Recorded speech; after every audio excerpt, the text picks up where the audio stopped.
to PK Glitz. I'm Janelle Marshall. Today we're going to talk about embossing powders, PK Max and PK Lite. PK Lite and PK Max, the difference between the two. Well, first let's talk about the similarities. They're both embossing powder. They're both used with a heat tool. They're both applied using an embossing ink. And occasionally you might want to use a little anti-static powder before you do your application. But there's a big difference between the two as well. EP Lite, first of all, has a white label. It also has a clear base with just a small amount of glitter added to it for just a hint of color. EP Max, on the other hand, has a silver top. It has a colored base and all the glitter that we can get in it and still have it stick to the page. It is maxed out with glitter. So you're going to get two entirely different looks. And the best way to see that difference is with a little card like we have right here. This butterfly was done in EP Lite. The one down below it, EP Max. The same with our little heart card here. The lighter ones, EP Lite. The darker, EP Max. Notice also how you can actually see through the EP Lite, but not the EP Max. EP Max, when it's applied, should look very much like you've simply glittered an item. And that's originally how it was intended. We created the EP Max so that you could glitter a stamped image. In the past, we've had to use materials such as a powdered heat glue or something of that nature, but now, using the EP Max, you can directly stamp your image, as we have with this little card right here, add your EP Max, heat, and you're done.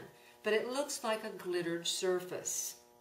In this particular instance, we've used the Max over your chipboard pieces. Here, we've used the EP Max, actually using a stencil to create our picture. This, once again, simply a stamp using the EP Max. But the glitter and the finished look on this is really quite extraordinary. In this particular little book that we did, we used a combination of embossing powders and the Max, just for a little glittering effect. On the card that we have over here, it is also twofold. We stamped using the Max, then using a piece of Wonder Film, applied the dragonfly on top and heated that. So we have kind of a double maxed out card there.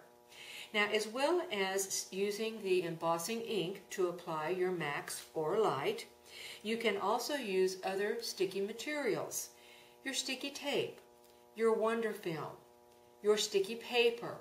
All of these will capture enough of the embossing powder, whether Max or Lite, that can be heated and turned into a wonderful object.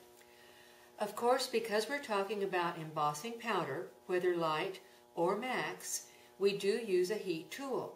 Now, my preference is the heat tool that has the little small nozzle on it like this, opposed to the one that looks more like a small hairdryer. I think that you do get a quicker heat and a better effect with this particular type of heat tool. Now, we think so many times of cards when we're talking about embossing powder, and we've done our little book here, but a lot of our altered art also uses embossing powder. In this particular little ATC box that we put together, we used just a little bit of the Lite to accent the other colors that we had already applied, but it gives a great visual effect on the little box. I hope that this has answered a few of your questions about EP Lite and EP Max, but if you have further questions, feel free to contact us at info@pkglitz.com. And don't forget to join our email family so that we can let you know about classes coming up using these wonderful products, and also about pre-packed kits available in the PK Glitz store.